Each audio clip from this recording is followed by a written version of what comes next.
the Johnversations Podcast. This is episode number 52. And as always, I am your host, John Connor, saying thank you for joining us this week.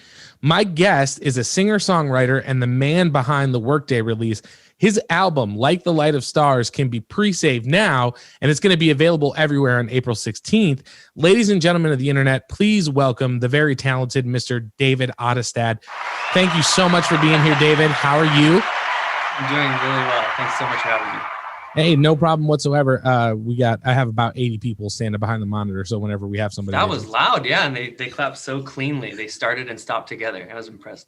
Yeah, they're excited. They just hang out in this room all week just waiting for something to happen. So how's everything going with you, man? You got a record coming out. Are you excited? Yes. I mean, we'll get more into it, but like, how are you feeling? It's a couple days away. You getting anxious? I feel great. I don't feel anxious. I feel it's just like that moment of finally, that's because this is the first time that I've really, properly worked and promoted a record. And so I got in the habit the past couple of years of like writing a song and putting it out a couple of days later, which is nice. These days you can do that with different distributors and stuff. You can be up really, really quickly. But this time approaching a record of we're going to finish it and then we're going to think about how we should promote it and like really properly market it and that kind of thing. So it's been nice to put in the time to really think about making sure that the fans know that it's coming, because there's just so much content, online. So trying to break through the noise a little bit and sharing it with people. So it really feels like it's finally here. Like the moment is here. And I feel like we've worked really hard to deliver it in the right way. So I'm really excited. Well, I know the single has been out for a while. I Do, which if you're listening at home, you can check it out on Spotify. It's on Apple Music. The video was really cool. From what I understand, it was just you kind of going around to all these local places that you enjoy visiting, in your day-to-day life. Mm-hmm. Yeah. So the concept was, the song is called I Do. It's a wedding love song. But I thought an interesting way of like showing that was, instead of it being saying I do on the wedding day, it being like, oh, this is actually something you say throughout your marriage, not just on the day that you get married. So I've been married for 2 years, and I thought it'd be cool. First, the concept was just like, I just want to put on our wedding suit and wedding dress and like run around town. That just sounds cool visually. But then like narratively, it's like, okay, maybe we're moving, like we're packing up our house, and then we come across the wedding suit and dress. And then we're like, should we stop packing and just have fun? And it felt like a cool way of kind of representing that kind of messaging visually, and then we love our downtown area. We're in downtown Fullerton. There's lots of really cool small businesses here. And we have personal relationships with a lot of the business owners. So I reached out to them and just asked them if we could come and highlight their shops and shoot in their stores. And they were all really accommodating, which is so much fun, because it's just like we have casual relationships with those people daily, shopping in there. So to be able to come in our wedding suit and dress with the camera crew is pretty fun. Yeah, I'm sure during COVID, or after all the lockdowns, especially in California, they're like, yeah, show up. Yeah, get some people in here. Yeah, we did try and be respectful. We're like, we're gonna have our masks off, for the shots, but only a couple minutes at a time. But everybody was super flexible and willing to do it, so it was great. Yeah, how has that been for you? Because with and I also wanted to, was that your wife in the video with you? Yes. Mm-hmm. That's awesome. Yep. It's cool that you guys get to do something like that together. You know what I mean? Yes. Have that kind of project. Mm-hmm. I did want to ask you this, with being in California, and especially I grew up in bands. I grew up on the road, waking up in a different state every day and, some random parking lot. So, the fun stuff, and with COVID happening, for someone like you, who's still engrossed in that life, and you've got the Workday Release project, and then you're also working on another project, Closer, I believe. Mm-hmm. But for someone like you, who's like used to playing shows and kind of being out and interacting with fans, like how has the last year been for you? Obviously we have the record, but have you felt like there's anything missing? I would say I'm different than most artists in that way, because I really haven't toured in quite a while. So for me, the Workday Release really just turned into a place to release music. I've been focusing on just writing and releasing and putting out music, and not really touring for probably the past 4 or 5 years. Sometimes I'll do little coffee shop pop-up shows in my local area. But I really haven't done many shows in a long time. So it wasn't too weird for me. It was just a year of being able to focus on making a record, which was nice because it kind of coincided with those things. Like, oh, I'm going to be inside. Guess I'm going to be inside of the studio. It's not such a bad thing. Right. So yeah, I didn't have to change too much, and it was nice to have something to really focus on and work through while the whole world is shut off and things aren't normal. Yeah, and it's it's funny because you heard so much about people like, I'm going to start knitting, or I'm going to like Right, I bought a typewriter and I'm going to write a book on a typewriter. So it's like to have that project to be able to kind of pour yourself into. I'm sure with all the madness happening, it was a nice little escape to be like, okay, well, I can kind of shut this out because I have this to work on. Right. Yeah. And I like being home. So it's not too difficult for me anyway. My wife and I are both homebodies. So we like being home together, and it wasn't too bad. And then, yes, it was nice to have two projects to work on. I was constantly writing for either the Workday Release record was pretty much already written by the time I was going to make it, but I've been writing for the closer stuff throughout this whole time while recording and finishing the Workday Release record. So I've definitely had things to do, which has been nice. Yeah. My wife and I, we've been together for 4 years, and what we were saying through the whole pandemic is just like, thank God the two of us found each other, because neither one of us knows like if we could have made it through the last year with anybody else, Totally. Yeah. Thank God I like you. Right. Yeah. I definitely feel that. Yeah. We have a 2-year-old too. So there's sometimes it was just like, can we please go somewhere? Just get in the car. We'll just drive for like an hour. We just need to get out of these walls for a little bit. Yeah. So I want to talk about the record that's coming out. Cool. The single is super catchy. I was showing my wife and I was like, it's been in my head for like 3 days. I love that.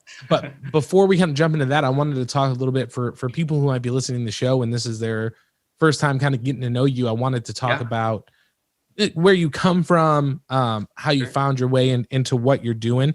From what I understand, I read an interview with you that said you basically grew up going to church and then going to your sister's ballet, ballet lessons, things like that. Mm-hmm. I grew up in the Baptist church, and I know that singing, that's, growing up and like finding my love of singing and music, I can trace back to that. Yeah. Is that the same kind of experience for you? Yes, I wouldn't say singing so much. I grew up playing drums in the church band, but it's the great thing about being involved in a church, especially with like a youth program, is they kind of just let you do it, like get up there, try and play drums, or try and play guitar. So it's a nice place to learn for sure. It's a safe place to learn an instrument and learn the dynamic of performing live, that kind of thing. So I can definitely trace my origins of music and performance back to that for sure. Yes. It just wasn't until later. I think I was like 18 by the time I started singing, or 17 or something like that. Like singing in the church band. But I was always a little bit more comfortable behind the drum set, actually. Well, I wanted to ask, like, what was the moment for you? Because I know you said you played drums and things like that. When did you end up kind of saying like, oh, I want to write songs? You know what I mean? Because it's a different thing from being like, I'm going to be the rhythm backbone of, just playing in church or jamming with my friends, to being like, okay, well now it's time to see if I have something that I want to say. Yeah. So I was always, when I was in bands, I was always the drummer in the band, and I would sing backup or that kind of thing. But my friends were the ones writing songs, and we spent a lot of time together. I was around the writing process quite a bit, but I didn't really know if I had a strength for that or wanted to do that until I was about 17 or 18. And really, when I started going to college, my first year at Biola University, I was a film major, and I've always loved movie making. Filmmaking is still something that I'm just so in love with and obsessed with. And I think that still comes from loving storytelling, right? It's like my love for filmmaking is my love for storytelling. But I became really frustrated because film kids are, what's a nice way to say, difficult. Right. It's like there's a lot of ego in film students, I would say. And it became really apparent that it just took so much to get anything done when it came to filmmaking. You know, even a student film project, it takes a lot of people working together to create anything and to finish anything. And so at that time, I had been starting to write songs. I wasn't really taking it seriously, but I was writing songs. And it just became a format where I was like, hey, I can do the storytelling thing here, like in a song, and it's much quicker. I don't need all these people. And so I felt like as a creative outlet, songwriting just became this thing for me that was much more fulfilling because it allowed me to tell stories. It allowed me to express myself. But there isn't that like need for, what would be the right word? Like, you don't need people's permission to write and put out a song. Right. I mean, you can be signed on a record label, but you can also be completely independent, and you can write a song today, record it tomorrow, and have it up Friday. So I think like that is just so much more attractive to me. And I just kept finding myself going back to it over and over again with different parts of my life. And I found it really healing. You know, I would process a lot of what I was going through or what I was, you know, thinking about. I was doing it through songwriting and finding a lot of release there, you know. So yeah, I still love filmmaking, but I think that's what got me into songwriting, was just like, what's storytelling that's a little bit more accessible and practical, and that it became that. Yeah, and I actually read that about you, that, you know, you had gone to school for a year for film, and that was one of the things we have that in common, because growing up, like, cool. I just loved movies, like anything I could, you know, anything I could take in, whether it was something like, you know, Clerks from Kevin Smith or like Schindler's, and a lot of the times it was stuff that I like probably shouldn't have been watching. Like my dad took me to see Half Baked when I was like 12 years old. So, because apparently he didn't realize like what it was about, but we sat through the whole thing. So it was like anything that I could see. And then I wanted to learn how to do it. I wanted to ask you this. I read that you used to make a lot of movies with your friends when you were kids. We used to go to the library and we would rent sound effects CDs. Nice. So like, you know, we'd do a war movie in the construction zone behind the neighborhood, and you just tape the Walkman to the camera. So you have all these, you know, or like you do a kung. I never did that technique. I like that. That's cool. Yeah, we do like kung fu scenes, and we'd have like a punching bag and then like a snow shovel. And every time someone got hit, you just like hit so it got that big whap. Like, did you find yourself doing stuff like that? Like, because again, you know, someone who's creative as an adult, it seems like you'd be seeking those outlets when you're younger. Oh yeah, like, I mean, we were pretty much just remaking Matrix, and, you know, every scene from the Matrix, we were like trying to recreate it, you know, on our little crappy camcorders, in our DVS shoes, and our Etnies t-shirts. Super on brand.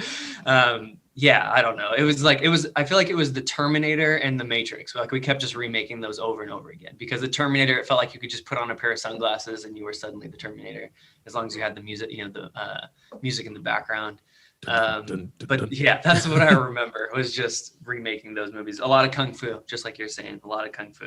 Yeah, I do remember looking up like sound effects for punching sounds and being like, it's not right, you know, like it needs to sound more like this or something. Yeah, I have a hard time. My name is John Connor, so every couple of years they make another. It gets quiet for a couple of years, and then every couple of years they make another one, and it just starts. I've been getting prank phone calls since I was in third grade. So, I did want to ask this as well. So, you know, one thing, I've had this discussion with a lot of people, but it feels like, again, being someone who, you know, I played in bands and toured. Now I have this podcast of me just talking to people that I think are interesting and putting it out online. But it seems like when you're a musician or something in that industry, there's a need. It seems that there's a personality type that for some reason is just kind of like, look at me, like, look what I can do. Like, look at what I can put out into the world. Like, check me out. Did you feel like you had any of that growing up? Or, you know, I feel like there's some people who are genuinely like, just have these like creative and deep souls. And then there's people that are like me, that are just like, I want to do something cool. Check it out. You know what I mean? So yeah, I think that there's an identity thing there that I've learned about myself really in the last year or two, which is that I'm not a performer. Like it was really like freeing to finally realize that, because I always thought they were one and the same. You know, it's like I'm a songwriter and I'm a performer, because you have to perform the songs that you recorded, you know, because people want to see you on tour. And I just started to realize that I always felt stressed and anxious, and I thought it was a normal thing, right? Performing the songs. I always felt overwhelmed, and I was never happy after the show. Like I was always like, oh, that one note and that one thing, and it would like drive me crazy. But then I have other friends that just love performing. And if something went wrong, they didn't really care. It was just like, they like being on stage, you know, they like the energy that it gives them. And I finally realized, I'm like, oh, my sister is a performer. She's a dancer, and it's just kind of part of her personality too. Like she is a performer, where I am more so, I don't know, like if I could just quietly write in a room by myself and put out a song without my face anywhere around, I would, you know. It's not really the world that we work in anymore, honestly. Obviously, there's lots of self-promotion that has to happen with social media. But it's been really freeing for me to realize that, because I thought I was just going to have to learn to like it. You know, it's like, why don't you like it? Maybe I'm going to finally like it.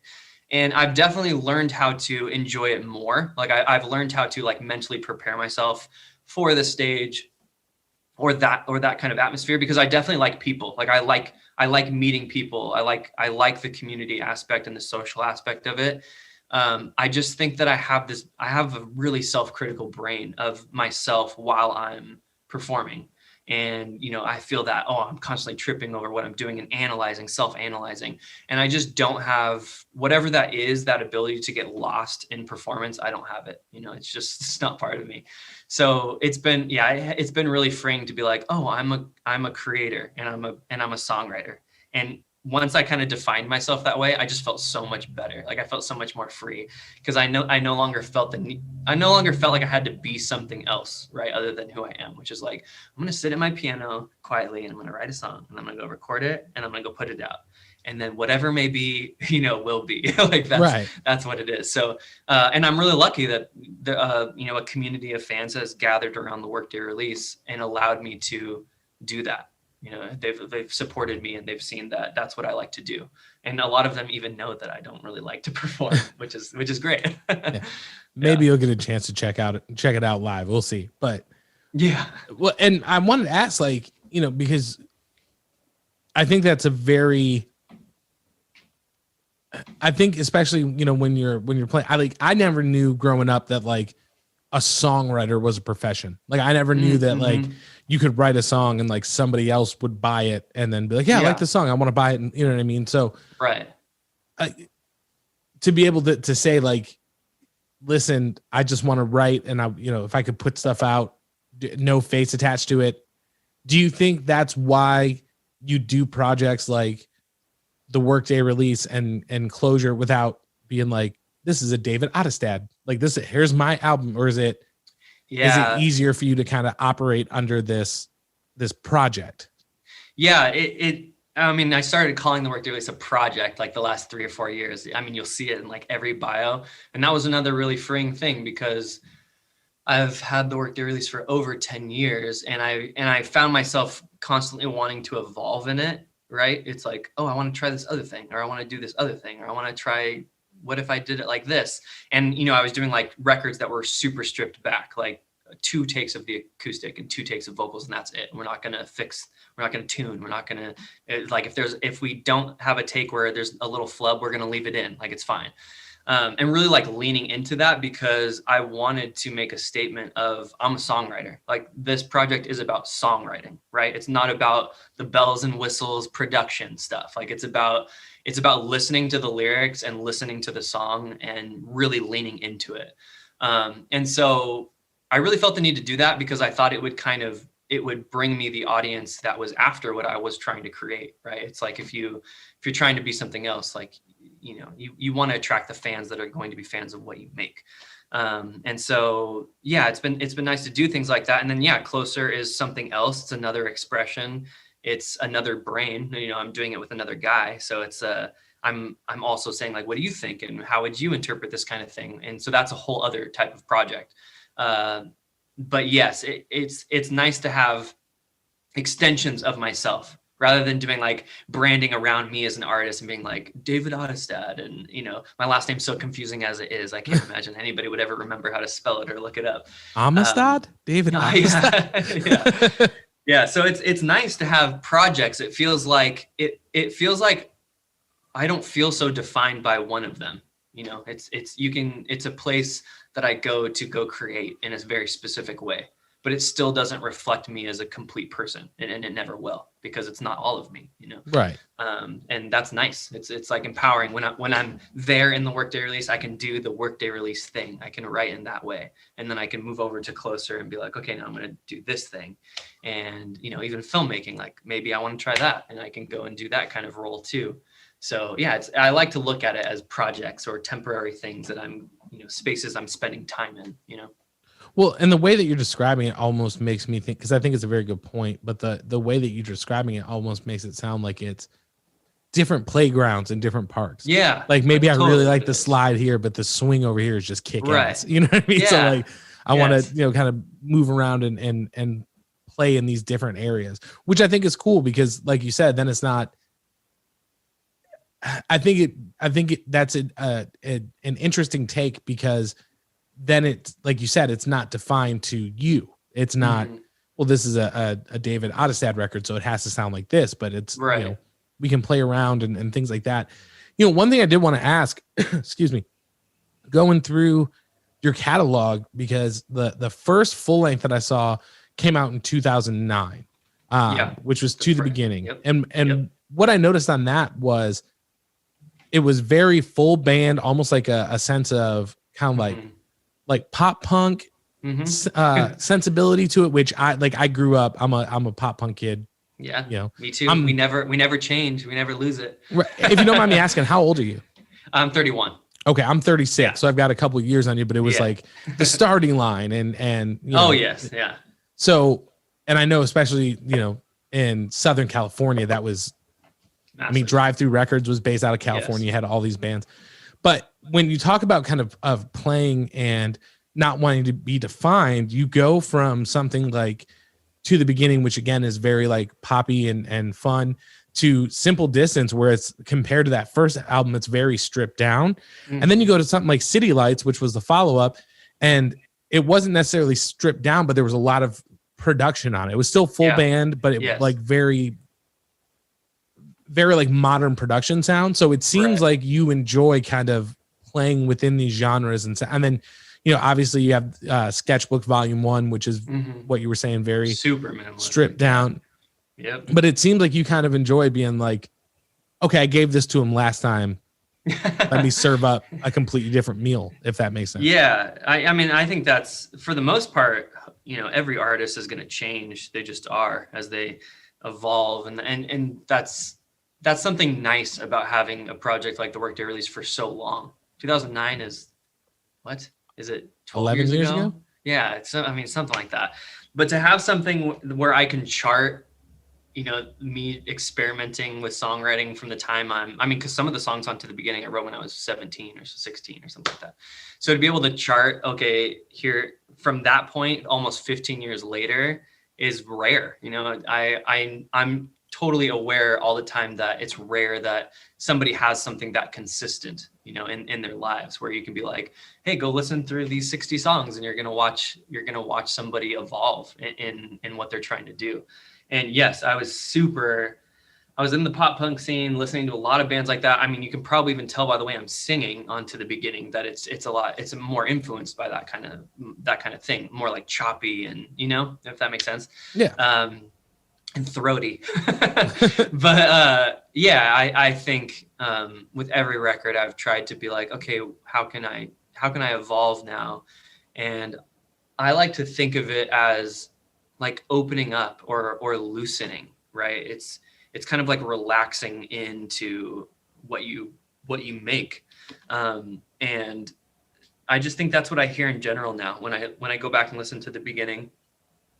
And then like these new songs, there's just a general stiffness that's gone. And it's like a stiffness that comes with starting out or that kind of thing.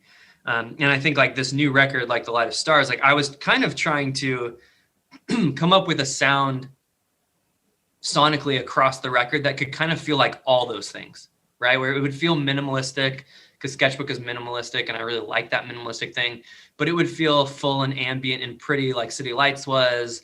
And then it would kind of have some of like the charm and like just joyfulness of Simple Distance, because like that tambourine is like on every single song.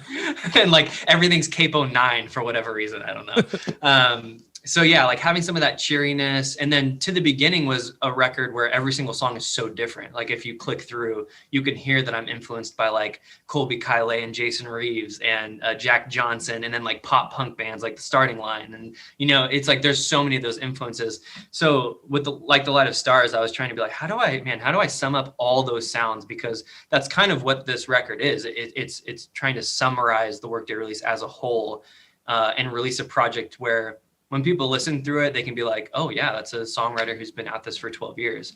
And also anybody who is really familiar with Workday and knows every single record is going to listen to each song and be like, oh, there's Simple Distance. Oh, there's like Dark Pacific. Oh, there's City Lights. There's To the Beginning.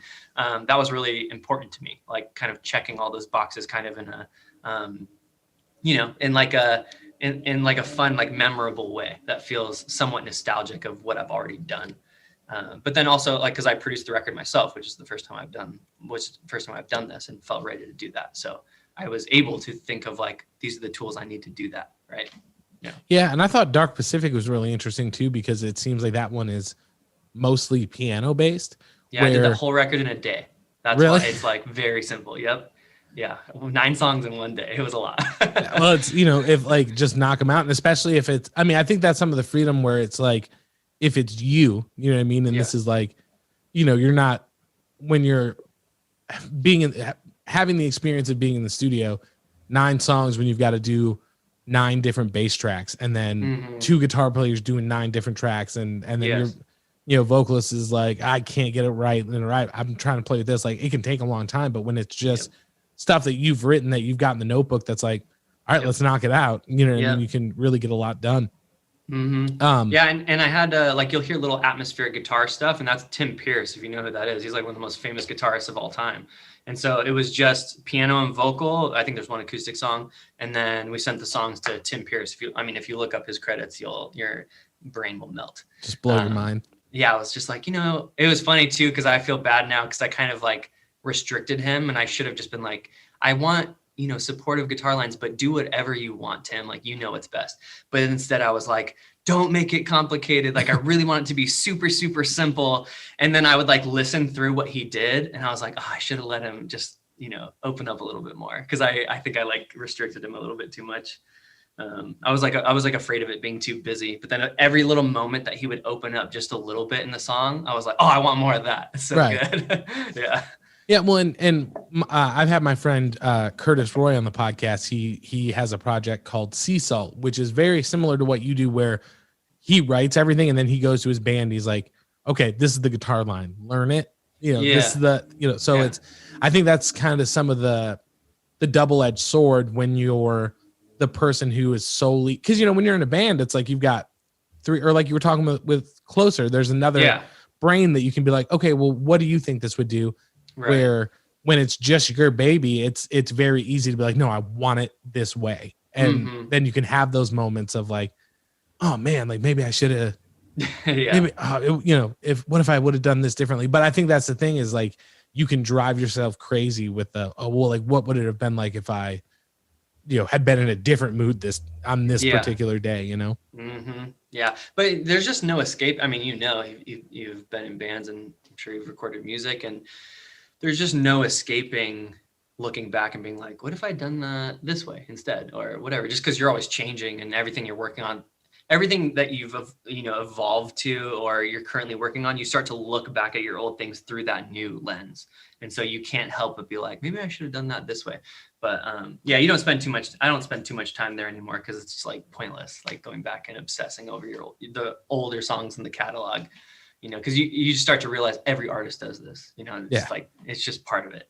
So. Well, the one that always got me is I was a singer. So I would go in, I would do the vocal line, and we put the album out, and then, you know, we would tour it, or, you know, you'd play like 30 shows and you would sing it a certain way after playing it live. And you'd be like, no, I need, like, can I go back and do it this way? Because it sounds so much better.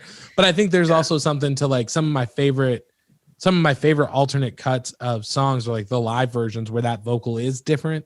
And so it's like, you know, I've a bunch of artists that I listen to, but, you know, just like, oh, like, that's cool. Like, this is like unique to this moment, you know, when they're on this stage, and so it's cool.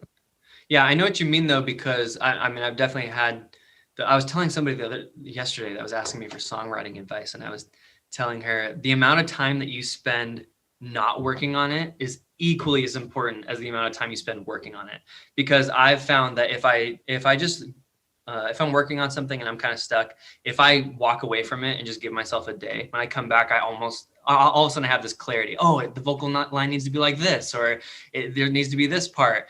And I was telling her, you got to really leave room for your brain to kind of rest and adjust and then come back fresh, because that's happened with vocal lines all the time, where when you write it, you know, you're like first writing the song and you sing it, and then you don't listen to that demo for a while and you're just recording, you're like singing the song, and then you go to the studio and you sing it and you're like, that sounds great. And then you go back to the demo and you're like, oh, it was so stiff. Why was I singing the melody that way? But it's almost like your voice and your brain just starts to rest into the song, and you start to learn how to perform it a little bit differently. And I always just find that so fascinating. I always go back and listen to iPhone demos of songs that are about to be finished, because I'm like, I wonder how I used to sing that, you know, maybe it was different. And you're always like, I hope it wasn't better.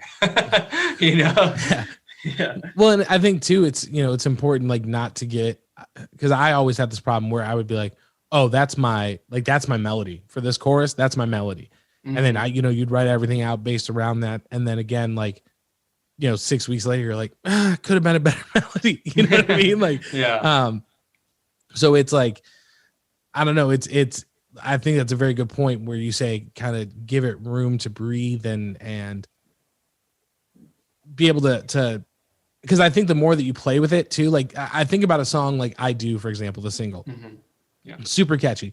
But the first part of that chorus, you're in that falsetto, and then you drop down to the lower register. So like for you, was that something in your head where you were like, oh, this is how I want to do it? Or did that come from like doing that kind of thing? It was like, okay, I know this is what I want the melody to be, but like now give it room and see where it lands.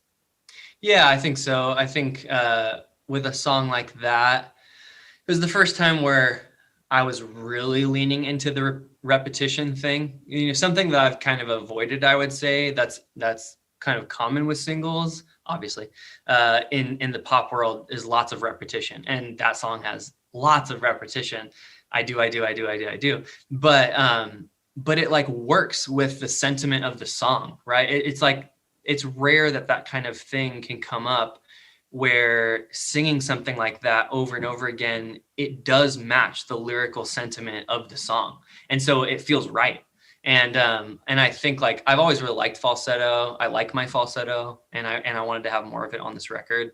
And so I think when I first wrote that song, I was singing it lower, and so there wasn't a falsetto. I think I was just doing it higher, or just like full voice, you know, high. And then I was like, oh, I wonder if I move this up a little bit, if I could do that I do thing in falsetto. And I could. So I was like, oh, this is way better. This is so much more fun.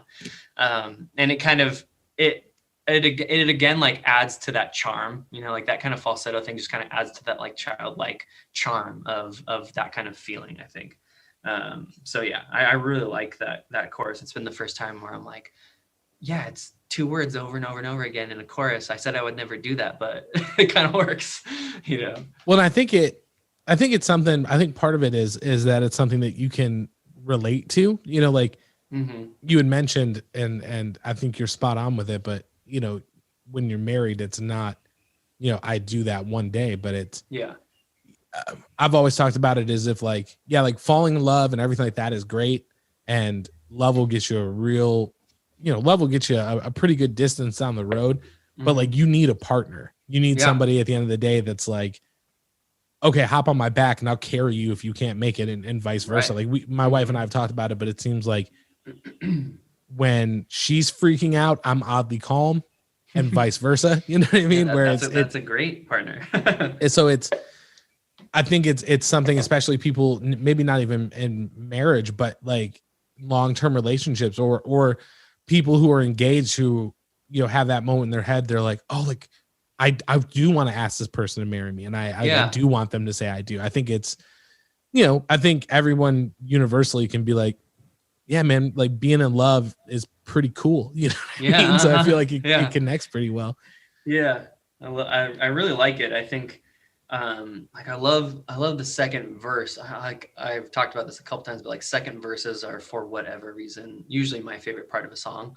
I think it's because it's like the moment you get to expand on the story that you're telling, because choruses have to sum up, right, the sentiment of the entire song in like a memorable way pretty quickly. Right. And so I like storytelling. I like words. I like to be wordy. And so I always like verse 2 because it's always the challenge. You're like, I've already set up the song. I've already had the moment of like, this is the chorus. And now what do I say? Right. But I really like verse 2 of that song, which of course, is, I'm like blanking right now. There's not a doubt in my mind. Let me look it up.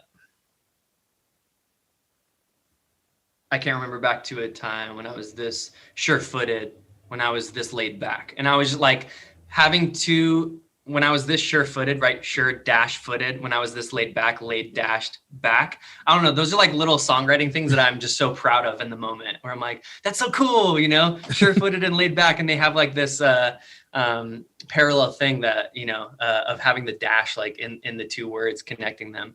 And those are like really cool moments lyrically that people probably overlook because it's like a really happy, light love song. And people are like, oh, there's lots of love songs.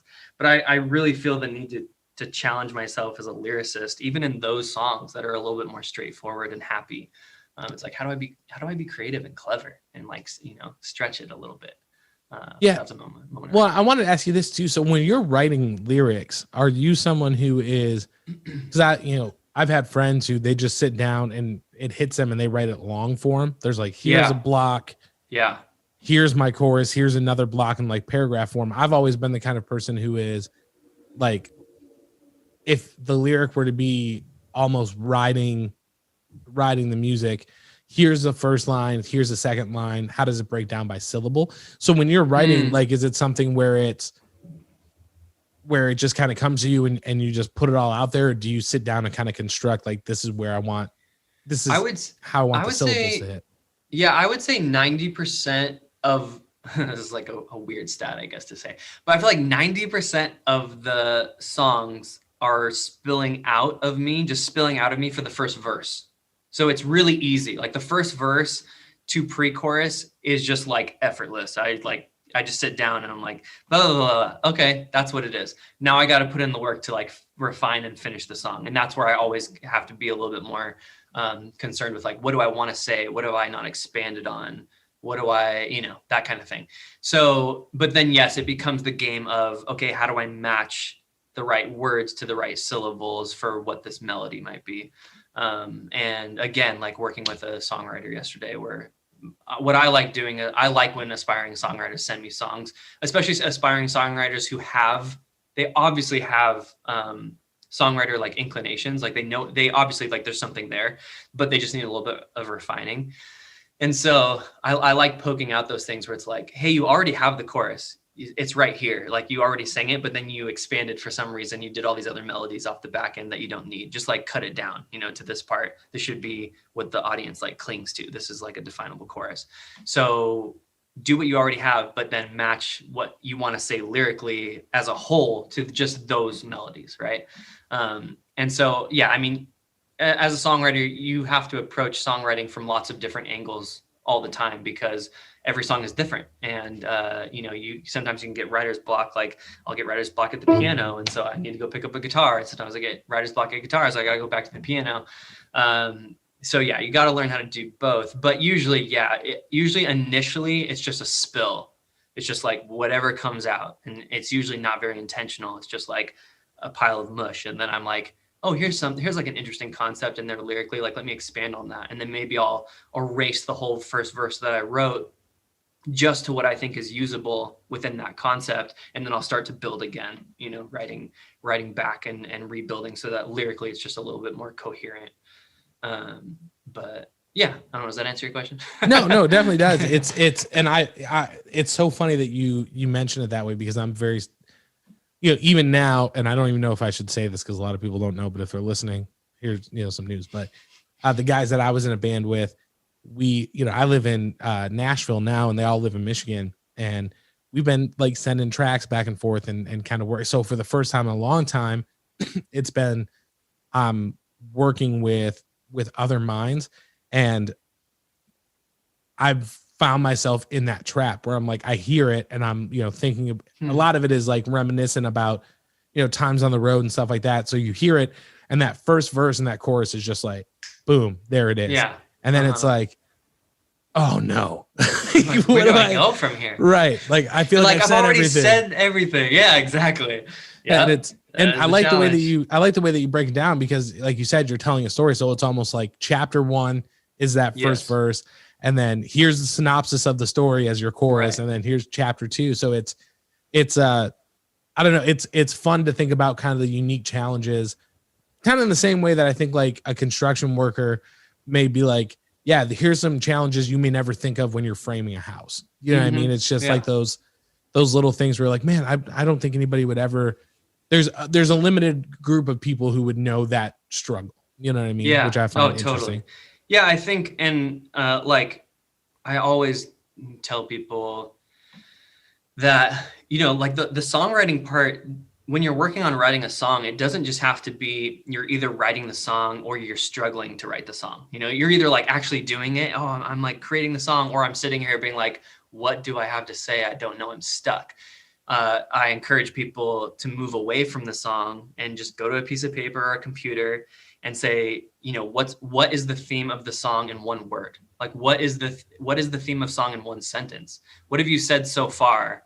And it's like, it might not actually lead to any lyrics in the song. Like, what I'm saying is like what you write down might not be the lyrics that you use, but it might trigger your brain to being like, oh, like this is what it is, because you're just trying to like constantly back up and gain perspective as a songwriter of being like, here's what I have, here's the missing piece, here's what needs to be, here's like the feeling that I want people to have that's kind of not complete yet. So what's a way I can do that? Well, what are you talking about? Well, I'm talking about that feeling of when I'm saying that, I'm not writing lyrics, right? I'm talking about the concept of the song. I want people to feel this way when they get to the bridge. Like I've already filled them with maybe sorrow and depression in verse 1 and verse 2. And I want them to feel a moment of hope, like in the chorus, but I don't want it to be too hopeful. Well, when you write that stuff out, it really inspires your brain to start thinking, well, what are the words? Like, what are the words that I need? But I've just found that those are things that I don't find a lot of people doing. Maybe they are. But it's like work on the song outside of the song, right? Where it's just trying to crack your brain open in a new way. And I had this really interesting experience this week, because I had to go back to a song that I thought was finished and rewrite a second verse because I had written it as a duet. And so it was written from a female singer's point of view. I wrote it from a female singer's point of view, talking to me in verse 1. And then I decided it's not going to be a duet anymore. So I got to go back and rewrite that second verse so that it's still from my perspective. And that was really hard to do, because it had been weeks since I had finished that song. And the song already had a complete narrative in my head. This is the story that I'm telling. And suddenly I had to look at it. I had to deconstruct the narrative and recomplete the narrative from just my point of view. And I found it was really difficult to do. I just sat there for a while and I was like, well, what am I trying to say? How can I expand on this song from my point of view if you're not going to hear from that other person, And it was like the first moment I've had in a while of feeling stuck. And I was kind of enjoying it. I was kind of like, oh, I'm stuck right now. Like, what do I do? Like, what are some tools I can use to kind of get myself out of it? So yeah, I don't know. Trying to figure out how to gender reassign this song. Yeah. Well, and it was, so like the concept of the song is like two people that wish the other person knew that they were sorry, but they never actually communicate those feelings, right? It's just like, I wish you knew I was sorry. I also wish you knew I was sorry. And then the chorus is like kind of like them singing to each other, but they actually never have this conversation. And so that was like a really clear narrative. And then I'm like, okay, taking her out of it, I'm just sorry, and I wish you knew. But I already said that in the first verse. Like, what else do I have to say in the second verse? So anyways, I figured it out. But it was a moment of like, oh man, how do I get out of this? Like, what's the puzzle piece that I need? Stuff. And those are really fun situations, because I've found that even in doing an album where you're like, man, I've touched on this, like this particular subject, maybe on like 2 songs. Like apparently I was in a real headspace when I was writing these songs. And so I've touched, like, do I really want this to, kind of be the subject on this third, or like, am I saying it, if I'm going to say it, am I saying it in a way that's like different enough to be interesting? So it's a lot of reworking and stuff like that. And it can, I don't know, man, it can really be a challenge. I think that's what's so fun about what you do, is that you can tell, like, you had an Instagram post up that was like, yeah, I've been working on this for 5.5 years, and I just finished it. So like, you can get stuff done. You just gotta keep coming back to it. I've never had an experience like that, but I never want to just like finish the song unless it feels right. It has to feel, and that song, it was just the first verse, and it was just that kind of song that every time I would play it for my friends, they would be like so interested, and they're like, oh, you got to finish that song. Like, you got to finish that. Well, it's like a Western picking part, and like, it's cool. It's a little dark. It's dark. It's about like drug addiction, and it's heavy, like really heavy lyrically. And I didn't know where to go, because it's so dark and so heavy at the front that it was like, where do I take this thing? I don't really know. But then it was so interesting because sometimes things are just timing. It's it ended up pairing with a collection of songs from a sketchbook part 2, where it fit in with the themes that I was doing on that record. And suddenly, because I was already in that headspace, I just finished the song. Like, I was like, oh, I need to go back and get that song because it fits in with these stories that I'm telling. And then because I was in that headspace, it just worked. But that's kind of like the magic of those kinds of things too, because that's a cool story. It's like a song I couldn't finish for 5 years, and then the right, I don't know, you go through the right things, or you're in the right space, and suddenly it's easy. So I don't know. I like that song. Yeah, no, and I watched the Instagram video like a few times through. I was like, Thank you. was like it, because it's like a nice little picking part, but then it does the climb, like the dun dun dun, and then it goes. And I was like, this is sick. So I watched it on Instagram. If you just like set it down, it'll play and play and play, and then eventually it stops. And I was like, why'd that stop? And I scroll back up. I was like, let me listen to that again. And I'm really proud of that song, because there's another, that's like another celebration for me, because back on my very first record, obviously you're starting out, lots of comping, lots of vocal tuning, lots of like fixing things, because you don't really know what you're doing, and you're young. And then and always feeling like I don't want to be an artist that has to piece things together. I wish I could be that artist that, just takes out a mic and like sings the song from start to finish and it's done, which people don't really do that anymore. But this song I did, like, I finished it and I set up with my buddy. I was like, the recorded version of this song is just going to be one mic right here, and I'm going to sing the song from top to start. We'll maybe do it 3 or 4 times, whatever the best time that I do it from start to finish, we'll keep it. And so anyways, we did that, and I put it on Spotify, and that song hit 250,000 streams, like something like that, where it was just so satisfying to watch a song that's completely live, done on one microphone, and then people are listening to it a lot, which I was like, man, this is so cool. It's such, to get to that point, it is so like rewarding, because it's like, I did it. I did that thing. I like put out the one mic and I recorded it and I put it out and I'm proud of it. That was a big deal for me. Yeah. Well, I think that goes to speak to, I like, it makes me think a lot of like Bon Iver. Like, you hear a song like Skinny Love. Yeah. And it sounds like it was recorded in a trash can. Yeah. But it's like the guitar is like not in tune, but he's like, he's just like you can tell he's just kind of pouring himself into what he's doing. Yeah. And I think it goes to the fact that like a good song is going to connect with people. It doesn't, bells and whistles and I call it the Imagine Dragons factor, where it's just like, we're just going to lay a bunch of like bass drum and like, have all these backing tracks, stuff like that. Nothing against Imagine Dragons. I like them, but you can have something like that, but then you could have something like you said, one mic. Just, I've been working on this for 5 years. It finally clicked. It's coming from this like genuine place, and that can connect with people just as hard, if not harder than, you know, something that, like you said, has the auto tune on it. And like you've done 7 guitar takes, and it's because there's something about like when you hear a record that's almost too perfect, Mm-hmm. you know what I mean? Like, I don't know if you ever heard, there's a band called House of Heroes. Yeah. That, yeah, like I was lucky enough, we got to play with them a bunch when I was younger.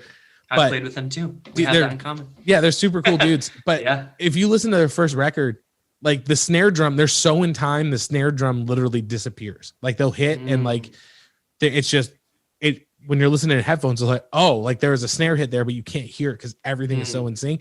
Yeah. Which on one hand is super cool, but then on the other hand, it's like, okay, do I need that kind of production? You know, or a band like May, where they I forget which record, I think it was their second one, but like one of their songs had 2 drum tracks on it, like doing completely different things. And so it's like it's really cool. Yeah. But I think what you do is kind of an example of like, hey man, like, yeah, why that's awesome. Like, you know, you don't really need to do all that. You know what I mean? Sometimes, like, right?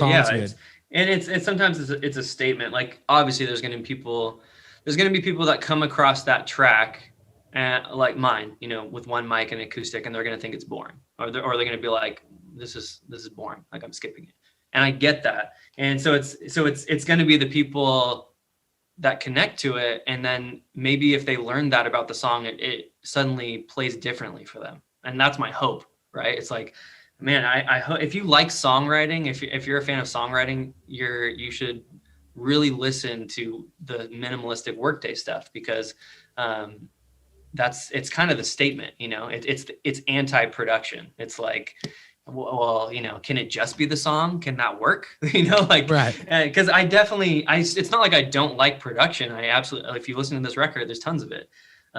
But still it was really important that at the heart of every single song on this record be a songwriter sitting at a piano or a songwriter playing acoustic. You know, it's fine to fill out the space, but if the song can't play, a lot of times when I listen to a pop song, I can tell what makes me like it is that I can picture the pop artist, even if they don't play the instrument, I can picture them playing that song, you know, a version of it at the piano emotionally.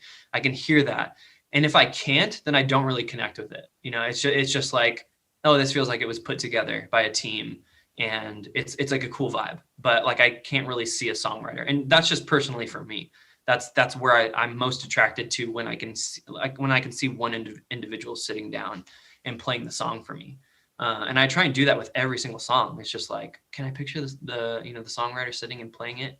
And it makes a big difference to me. And like what you're saying about things being too perfect, I have this theory that that's what makes certain songs timeless and others go away really quickly, is that they're so perfect that our brains subconsciously or whatever take from the songs already everything they have to offer, because everything is perfect. And so it's like, okay, there's the melody, there's the hook, there's the instruments, everything's quantized and perfect and tuned and all that stuff. And so if it's a good song, awesome, you're going to like it and you're going to enjoy it. But I think what keeps us coming back to these other legacy artists and their major hits is that things aren't perfect. And so our brains are constantly latching onto that snare that's just a little bit offbeat from the last one, or, you know, that flub on the acoustic that we never noticed before, but now we do because we were listening to the song as a whole, and now we're listening just for the guitar part or just for the drums.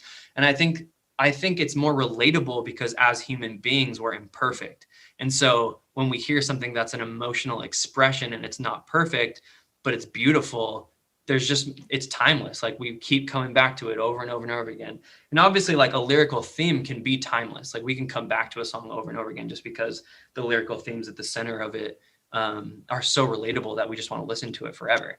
But I started looking at songs that for whatever reason stay in the top 40 or, you know, like stick around for a really long time. Like forever. Yeah, forever.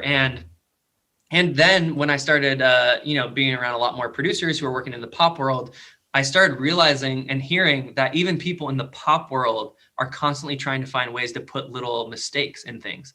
Like they're putting out of time, hi-hats in the background, just behind the hi-hats that are imperfectly quantized, because there's something that happens to your brain. You're experiencing the song in a different way when there's things that are just a little bit wrong, which I found really fascinating. I was like, oh, that's so interesting, that they're like purposefully trying to add things that throw you off a little bit or make it less predictable. I think that's pretty cool. Yeah, well, and I think like one of my favorite examples of that is, I believe it's Californication by the Red Hot Chili Peppers, but like that, that guitar riff, Yep. like everybody knows that. But I was watching a video of someone playing that riff, and I forget which string it is, but one of the strings, when it's perfectly in tune, it doesn't sound right. So you actually have to tune it down to get it like to have that same kind of feel. So it's like you go through and it's like, well, yeah, this is all perfectly in tune, but it's not what I want. So like, let me kind of throw a wrench in it until I get it right. It's because it feels right. There's like something about it that just feels right. Yeah. Right. And it's that's like, so cool. You can't replace a groove. You know what I mean? Yeah, that's like totally. That's, I don't know. Now there's another story like that I should share with you too, because you'll love it. But I was with the guy who used to engineer Tom Petty, and he engineered Tom Petty's "Don't Do Me Like That," and he was saying that Tom Petty's vocal performance on his demo that he brought was just better than what they were doing constantly, and he was like, we couldn't beat the whatever he had done, even though the demo was recorded at worse quality, and like this. So he ended up using the demo vocal, and then anytime he dropped in the vocal parts that they recorded, he tried to make it sound worse to match the quality of the demo. And he was just saying like, performance is what matters, that like, that's what people are going to respond to, not whether it was recorded on a $10,000 mic or $1,000 mic or a $500 mic. It's always going to be, what kind of like elicits that emotional response out of you. And even hearing stories like that have completely freed me from thinking that there's any one right way to do something. It's because it's like, oh, it's got to be perfect, or it's got to be this, or it's got to be that. The reality is like all you can do is be honest. It's like and do your best, and then like hope that people are going to be drawn into like the integrity of it. Yeah, well, and it's funny because there's the same thing with the solo on Billie Jean, the Michael Jackson song. I guess the story goes that they recorded the demo at Michael Jackson's home studio, and that guitar solo is just, because it was before audio interfaces. They just had a big analog board. Yeah. And they were like, all right, let me lay down this guitar part. So they just plugged it right into the board, and he played it there. And they're like, okay, cool. Like, we got the idea. And they went to the studio and, mic'd it up, and they were like, man, you're playing the same thing. It just doesn't feel the same. Like all the notes are there. It's just something about like the groove isn't there. They're like, forget it. We'll use the demo version. So that's what's in, what I mean? Amazing. So yeah, I love that stuff. There's just, it's just so cool to think that like on something like that, that song is timeless. Like, right. It is a song that guy has been accused of terrible things, but that song still comes on and people are like, I like the song. You know what I mean? I did want to tell you this because it was funny, because over the last, couple of weeks since we booked this interview, I was kind of digging into your catalog. And one thing that I've noticed with you is the idea of growth and kind of, it reminded me like when I was going through the albums, it was literally reminding me of like seeing a boy turn into a man, which I mean like a huge compliment. Thank you. But it's like, that first record is very, that first record, when I listened to it, it kind of took me back because it was very like Something Corporate or the Rocket Summer. And those are bands that I'm just like, yep. You nailed it. Rocket Summer. That's why I played every instrument on that record, because that's what he did. Oh, dude. Still to this day, if we put on Never Knew in the car, it's just like all out karaoke. I've seen him so many times live, and I actually got to film a live video for him. I always forget that I did that, but he's so sweet, and he is such a performer. I mean, you've seen him live, yeah? Yeah, we were lucky enough. We got to play Cornerstone Music Fest when that was going on. Mm-hmm. And honestly, I'm so old, I don't even know if they still do it. But we played like the stage across like right before, so we tore everything down. And we were like, let's go. But yeah, I mean, he's one of those dudes that's just kind of like. And that was cool because it was like, all right, you're going to play, and then you get to watch Under Oath, and then you get to watch Under Oath, and then the Rocket Summer and Anatolo. Yeah. So it's like, just, this crazy kind of thing. But love it. But, I was listening to that, and then by the time I got to that Instagram video I was talking about, I was like, oh, like this reminds me almost of like Sufjan Stevens, where it's like, which I don't know if you're a big fan of. Oh yeah, or checked out his work. I'm just happy that you're referencing somebody like that. But that vocal line and like the guitar, I was like, so like listening to it, and I don't know if maybe it just hits close to home for me because I'm somebody that like I started very much in that like pop punk, like 4 chords, have fun to like growing up and being like, yeah, I still love this and it holds a special place. And I think I'll always be rooted there, but like broadening your horizons, you know what I mean? And like taking in different influences. So it's, I don't know, man. I really, the catalog, I think very much speaks to growing up when you listen to it through. Thank you. I really appreciate that. Yeah. I mean, that's the number one, like compliment that means the most to me, because it means that people have really taken the time, to look through and see, because I mean, nowadays we're in the one song era, so it's like, oh, you're an artist, like send me your song, and like it better be a pop banger, right. Like that's the pressure that you feel. Yeah, exactly. And so I think like, when people say that, oh, I've been listening to you for past 5 years or 6 years, and if they mention, oh, I just really like seeing how you've grown as a writer, that just means so much to me, because it's what I'm trying, it's like I'm trying to do that. Like I'm trying to change and evolve and grow. And I even read like I read a negative review of the new album. It was my first negative review, but the part that I was like stoked about was that she didn't compare me to Owl City, because for a long time my voice got compared to Owl City, which I can see, it's like I was in that same time period. I get it. Or I've gotten compared to like Panic at the Disco, like that kind of thing. And she compared me to like Sam Smith or something, and I was like, yes, like just any kind Sam of. Smith is bad as a vocalist. Like that dude, like. There's not a lot of dudes that like hang in that realm of Sam Smith. So that's awesome. And I don't think she's saying that I'm quite on that level, but just the and maybe she was like talking more about like the emotionality or something like that in the performances, but it meant a lot to like read something like that, because for years, man, it's just been like, oh, I heard your song, who you remind me of? And it'll be something like pretty recent. I'll be like, oh, who? And they'll be like, Owl City. And I'm like, cool. Nothing against song, right? him. Yeah, like nothing against him, but it's like I want to evolve, and I want my voice to be a little bit more timeless. I don't want it to feel pop punk. I've done a lot of work to like loosen up my voice and not be so like that, So anyways, yeah, it's nice to hear references like that are a little bit more modern, and makes me excited, because it makes me feel like maybe I can hang out with them.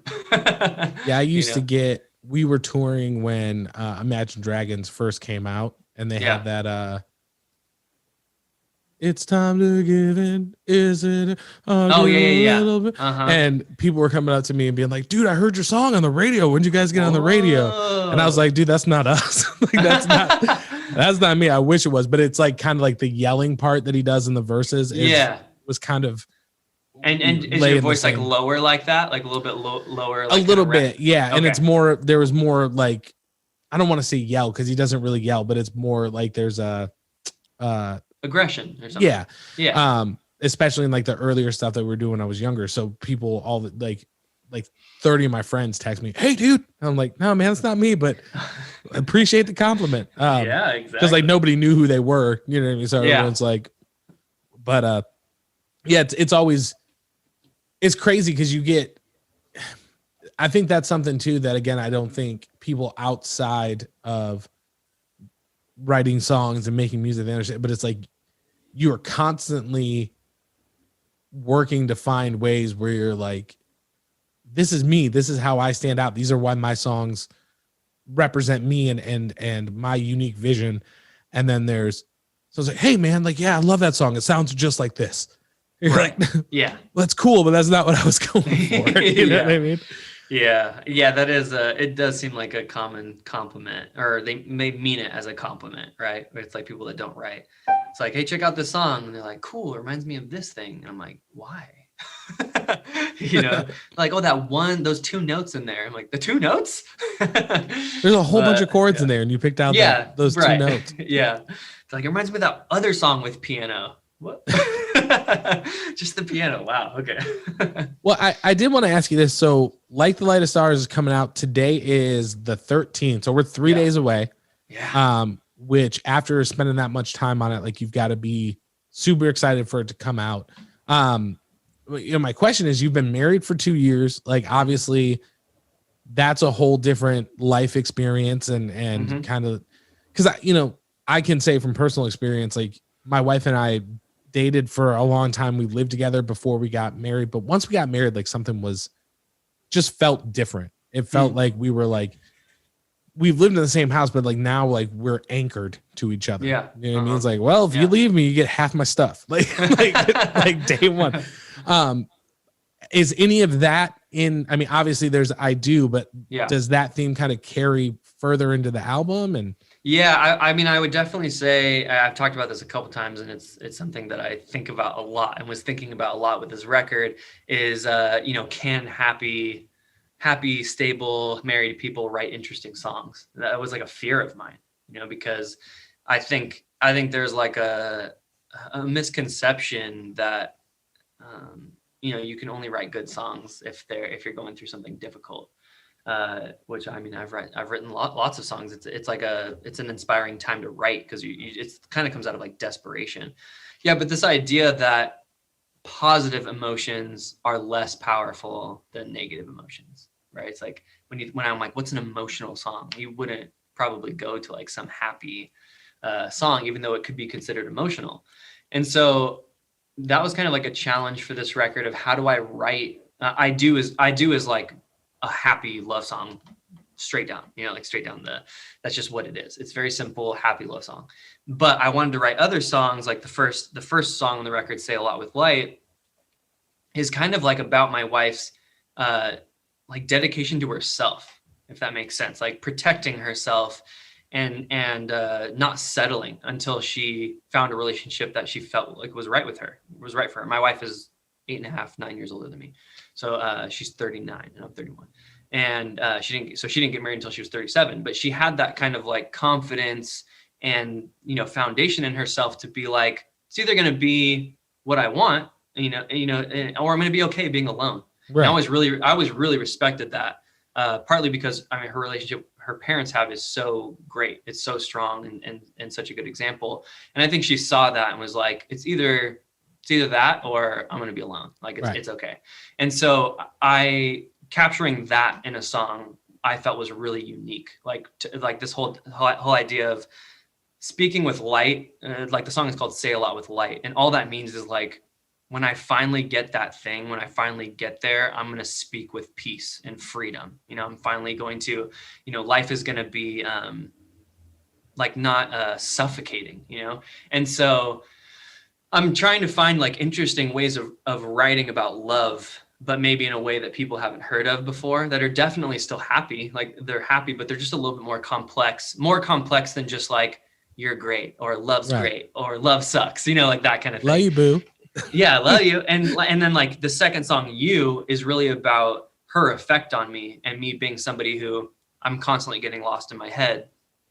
And it kind of feels like drowning sometimes. It's an internal thing. Like I'm in my head, self-analyzing or thinking about things and stuff, and I can't get out of it. And she's kind of like, I wouldn't say she, shakes me out of it, but just her presence is somebody that grounds me. She's really able to help like anchor me in reality and help me enjoy present day life. She's really good at that because she does it so effortlessly. She just like loves food and life and like, like simple things. And it was really, that's been really like interesting. And so that idea of you pull me back from like the darkness, or you pull me back from that experience I have, I thought that was an interesting way to write about love that isn't so happy, cheery, snap your fingers and sing a doo-wop.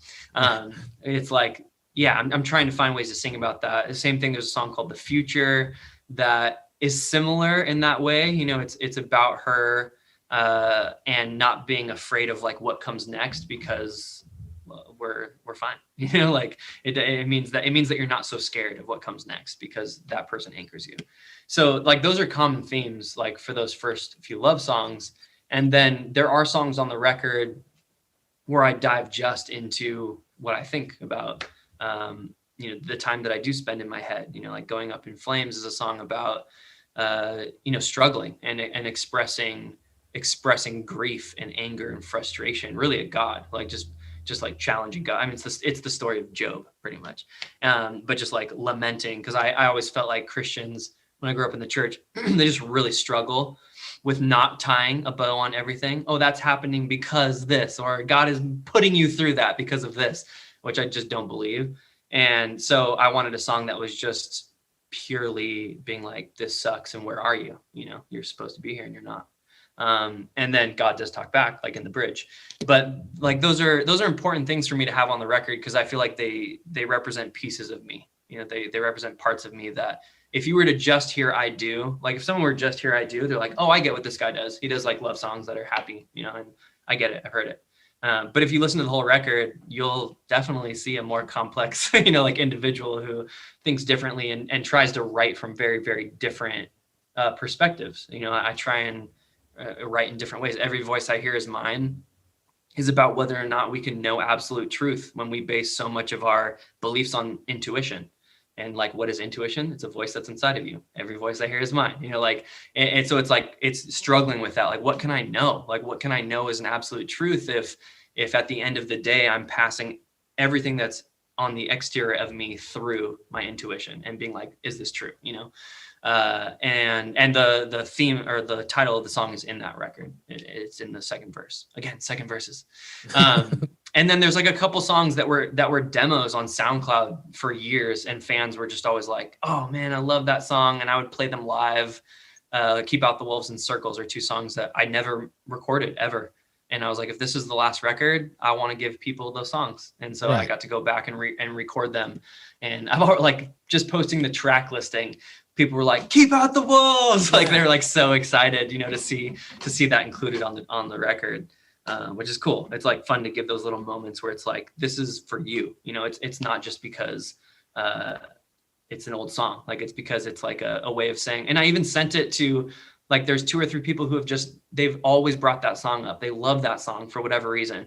And I was nervous about, because it was always like acoustic vocal only, you know? Mm-hmm. And so I wanted to add more production to it. And I sent it to those people and I was like, hey, is this version okay? Because I want to make sure that you like it. You know, like the song is for you, you know?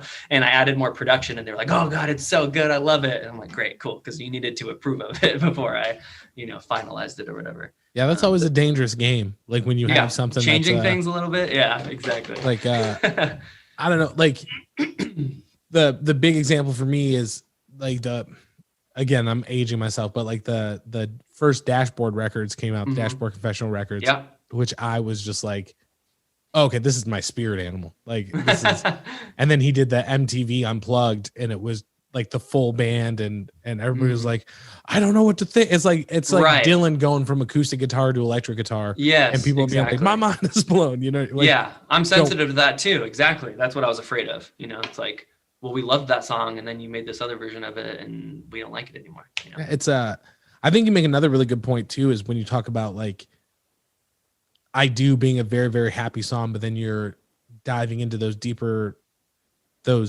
kind of deeper thought processes, tackling those heavy issues. Like one example for me that is like, for some reason, it's just always in my top 10, but is that first Third Eye Blind record where you get Semi-Charmed Kind of Life, where the song is like about some gnarly stuff, but it's super happy sounding. Yeah. And then you get in that record and it's all about like drug use and this person died and I'm doing, you know what I mean? Like it's like, it tricks you with that, like, come on in. We're right. Doot. You know what I mean? Yeah, come on in. The water's fine. It's actually hell in here. Yeah. The water's filled with dirty needles, Joe. You know what I mean? Like, that's amazing. Yeah, I don't know, man. I gotta say, I really relate to when you talk about your wife being there, and hopefully she heard. I know you guys live together, so hopefully she heard all that nice stuff. Did you hear me say all that about you? Yeah. Nice. Cool. Brownie points. But like. my wife's a social worker. And so I remember like for me being younger, a lot of it was just like, you push it down, you deal with it. You're a man. Like I can remember very vividly, like being upset and be like, I'm going on a walk. And I would just like be talking to myself. I'm like, well, this is, hey, you can't talk to me like that. And like at a street corner, like a crazy person. And it took me meeting my wife to be like, hey, like, let me kind of show you how to process emotions. You know what I mean? And so when I don't know, man, it's crazy. Like, do you feel like you having that connection, having that anchor, which Anchor sponsors our podcast. So I feel like we've got a bunch of points. Anchor. But having that point of like, you ground me to the universe and to the, like, to my existence. Do you feel like that gives you a little more freedom to kind of be like, okay, I'm just going to put more of myself out there. You know what I mean? If that makes sense. I mean, yes, I would say, she is definitely somebody where I can process, things that are even if they maybe make her feel uncomfortable. I feel like I could tell her, or sing about that. And that was something I was worried about too, because, when you're in relationships, you don't want to feel limited as a songwriter of like, what can I express? Like, what can and can I not say, out loud? Because you don't know what's going. It's like you want, at least for me as a songwriter, I want to write about everything. Like I want to talk about everything, and and be honest. And so, yeah, honestly, I would have never gotten married if it wasn't to her, just because I never thought it would work.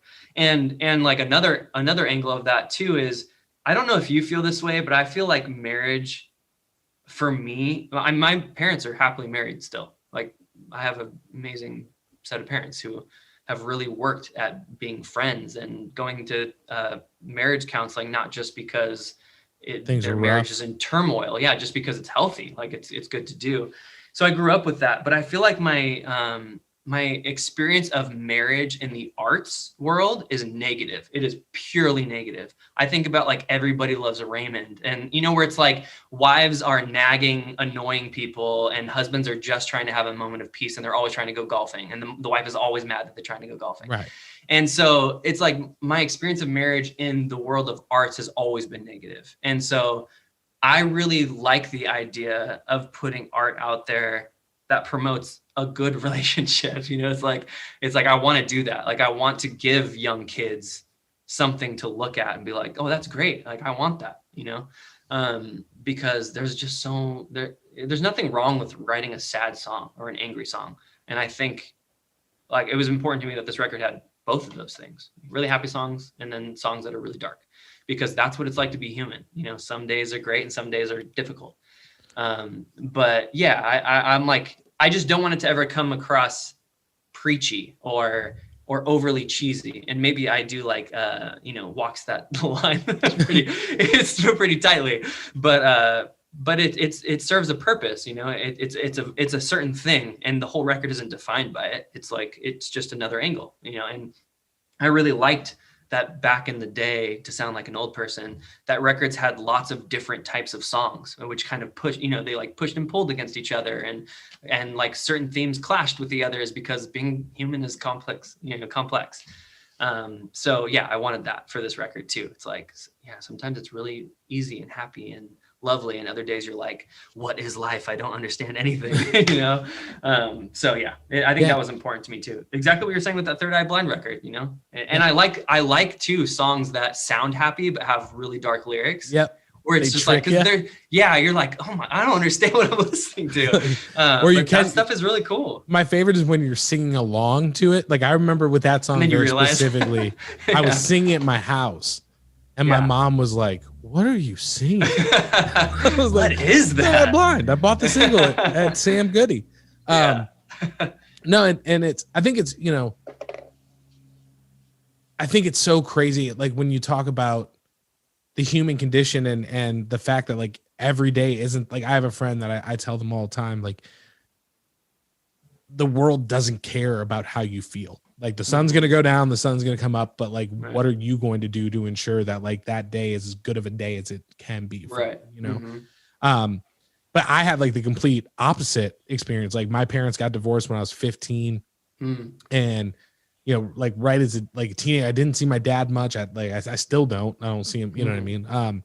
But like I grew up being like, oh, relationships are like, I'm gonna find somebody, I'm gonna save them, and I saw that trend go. Like I had a girlfriend that I dated for years who just had a drinking problem, and I was like, I can fix her. I can I'm here for you. We can get through it. And it wasn't until I met my wife that I was like, oh, like I don't need to fix anybody. Like I just need to like find somebody that's like, I like you for you, and like want to be your teammate. You know what I mean? So it's I think it's just crazy how like so much of what we look for, what we want, we can tie back to like those experiences when we're children, and like seeing, can't get away from it. Nope. Yeah. My parents went to marriage counseling, and at one point my dad ripped his shirt. I was like, this is bullshit, and then like stormed out. So like it was not hearing about people that are like, I go just because it's healthy, you know what I mean? It's like, oh, how is that? Like, what? How is that happy home? But it's a different way of doing things, but it's funny though, because it's like you can go, because I tell my wife all the time, like, if this doesn't work out, like this is the one. Like I'm one and done. That's so exactly. Yep. Like I hope buy the ticket, take the ride, because I'm not going anywhere. Yeah, my wife is allergic to dogs, like deathly allergic to dogs, and I love dogs, so we can't have a dog. But I just told her I'm never getting. God forbid something happens, I'm never getting married again. I'm getting a dog, and that's it. Like like that's the rest of my life, and I'm okay. But yeah. Well, I did. We've been going for a little while, but we did have a question from the internet that came in through emails. I'm going to play that song.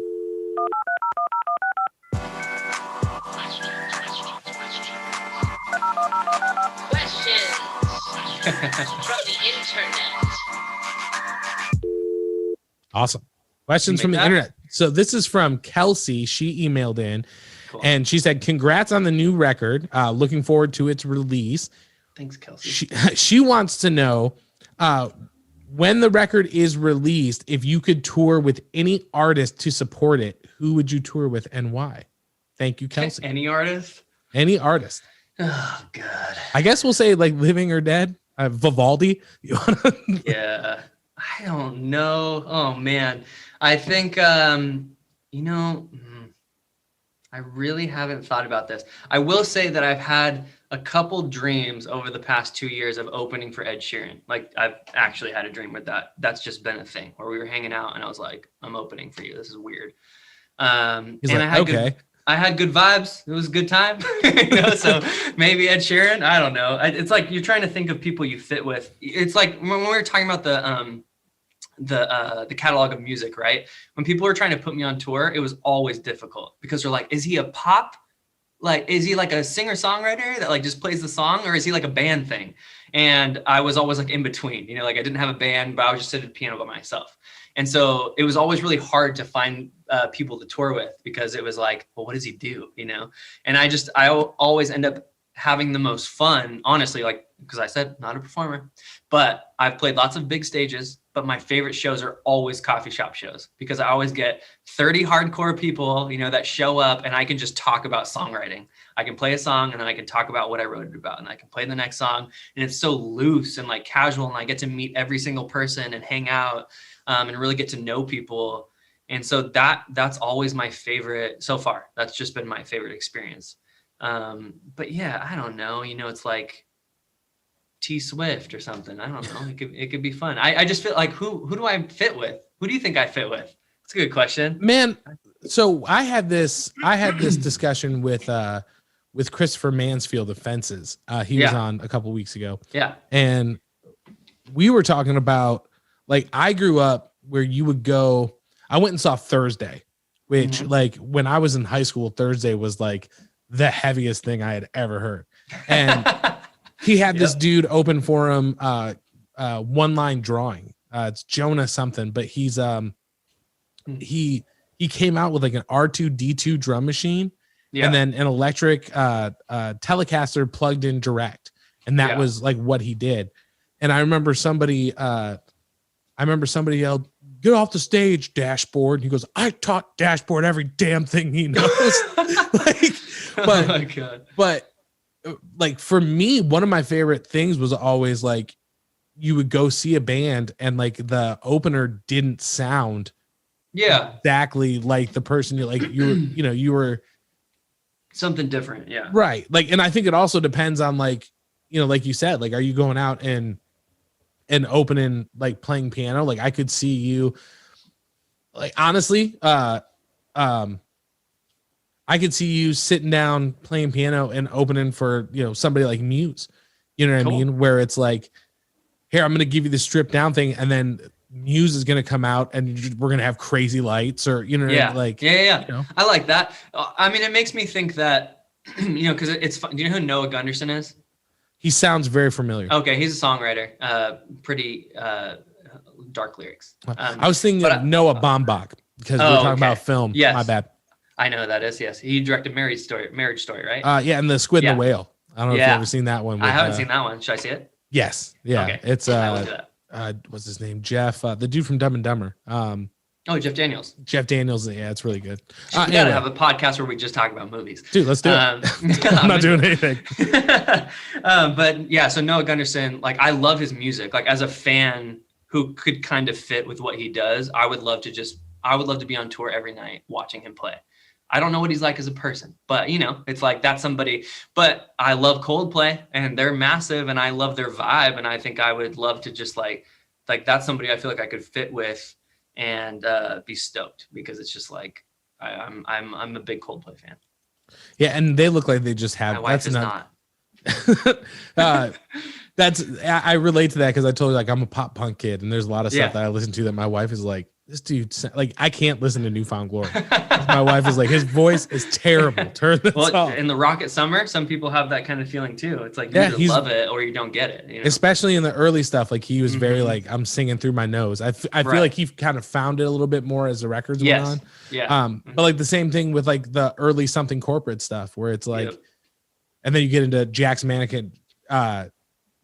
That Everything in Transit is like hands down one of my favorite records of all time. Oh, that's great. Yeah. Speaking of Taylor Swift, did you watch the documentary on Netflix? I have not. My wife just watched it. Wait, which one? Oh man, I forget what the name of it is. It's not like brand new, right? I don't think so. No. Okay. Yes. Then I have seen it. Yes. Yeah, but I came home. My wife was watching. I was like, Taylor Swift documentary, and like 5 minutes, I was like, what's going on? Sucked in. Yeah, exactly. Right. I think that's like my my fascination with her is, I mean, I like her songs. I just like her songs. So that's part of it. But then also wondering if she's, I don't know. It's part after seeing that documentary, I don't even want to talk about her. I want to give her the respect of not talking about her. Right.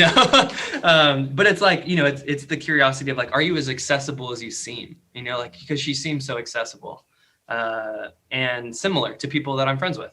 So maybe that's like what it is. She just seems like somebody that I would know. But I don't know. Let's not talk about her. Let's give her the respect of not talking about her. All right. I'll keep my thoughts. I don't know. The only thing that I will say is she's a business genius because she's going back and re-recording that first album. So she owns it and re-releasing it. I got lots of thoughts about that, but I'll respect her. Well, again, man, I know we said, we go for about an hour. We've been going for, about an hour and 40 minutes. So, love it. I don't want to take up your whole night, but, I did want to ask you, again, record is coming out the 16th. Yes. You can pre-save it now. Spotify, Apple Music. I think, was it Deezer is one of them as well. It's on a bunch of different places. All the big ones. Yeah. If someone's listening to this and they go check out the records, and they dig it, I always like to ask, what is the best way for someone who wants to support you directly? What's the best way for them to do that? Because I know some people are like, I've got this merch shop, or if you buy this, if you buy the record from here directly, I get a little bit more. Like, is there something that you prefer as far as like? I mean, just